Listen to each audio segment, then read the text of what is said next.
Right now, somewhere in America, someone is buying groceries with a credit card they can't pay off. Not because they're irresponsible, not because they went on a shopping spree, because eggs cost $6, ground beef costs 8, and their paycheck hasn't changed in 3 years. American credit card debt just hit $1.25 trillion. That's trillion with a T. And before you think this is about people living beyond their means, here's the number that should stop you cold. 73% of that debt is tied to essentials. Groceries, utilities, childcare, medical bills. This isn't about Gucci bags and first-class flights. This is about keeping the lights on. And the interest rates? The average credit card rate right now is 25.3%. Let me put that in perspective.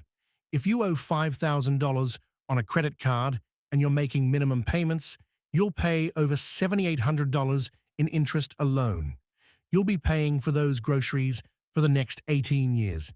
The milk expired in 2024. You're still paying for it in 2042. But here's where it gets darker. 61% of cardholders have been carrying a balance for over a year.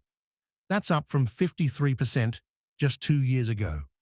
The debt isn't shrinking, it's compounding. And 47% of people in credit card debt expect their balances to increase this year. Not decrease, increase. They already know they're sinking and they can't stop it. The most devastating number? 22% of Americans with credit card debt believe they will never pay it off. Not next year, not in 10 years. Never. They've accepted it as a permanent condition. A financial life sentence for the crime of being alive in an economy that costs more than it pays. So how did we get here? Because this didn't happen overnight. In 2008, after the financial crisis, household debt actually decreased. People were scared. They cut up cards, paid down balances, started saving. The personal savings rate climbed above 7%. It felt like America had learned its lesson. But then something shifted. Wages stagnated while the cost of everything climbed. Housing up 40%. Healthcare up 30%. Education costs nearly doubled. And the gap between what people earn and what life costs started growing wider every single year. The credit card companies saw that gap and filled it. They mailed 15 billion credit card offers in a single year. They raised limits without being asked. They introduced buy now, pay later programs that made debt feel like a feature, not a bug. And they charged 25% interest on all of it. Here's what nobody in the financial industry wants you to understand. Credit card debt isn't a side effect of the economy. It is the economy. Consumer spending makes up 70% of US GDP. And when wages don't cover the spending, credit fills the gap. The entire system runs on people borrowing money they don't have to buy things they need at interest rates they can't afford. The banks know this. In 2025, the 6 largest US banks reported record credit card revenue. Record. Not despite the debt crisis. Because of it. Every dollar you can't pay off is profit for them. Every minimum payment that barely touches the principal is money in their pocket. The system isn't broken. It's working exactly as designed.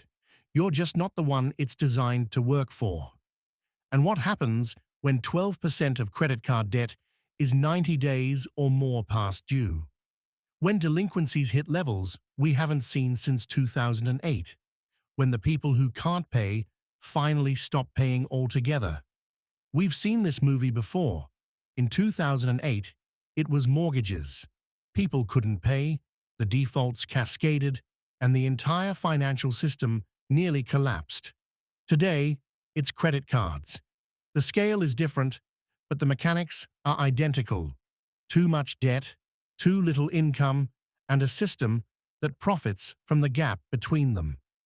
There is a bill in Congress right now that would cap credit card interest rates at 10%. That single change would save American families over $100 billion a year. $100 billion. But the credit card lobby spent $137 million in 2025 alone to make sure that bill doesn't pass, because $100 billion in savings for you is $100 billion in lost revenue for them. So where does this leave us? $1.25 trillion in debt. Average interest rates above 25%.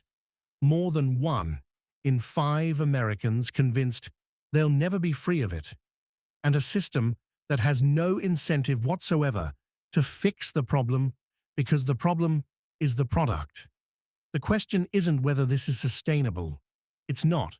The question is, what happens when $1.25 trillion in high-interest debt meets an economy where real wages haven't moved, savings rates have dropped to 3.4%, and the next recession hasn't even started yet? Nobody has a good answer, and that should concern every single one of us.